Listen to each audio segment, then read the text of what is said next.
Calculate the back bearing, i.e. the bearing of A from B. We're given the bearing of B from A, and now we need to work it backwards. So the first thing we do, as it says in our steps, is extend the north lines.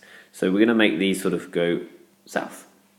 So there's my first one, and there's my other one there. So extend my north lines, and what I've got is two parallel lines. So I'm going to use alternate angles, if you remember the Z angle, so there's my Z there. So if this is 45, this must be 45. And this angle, because remember I always start at north and go clockwise, is 180.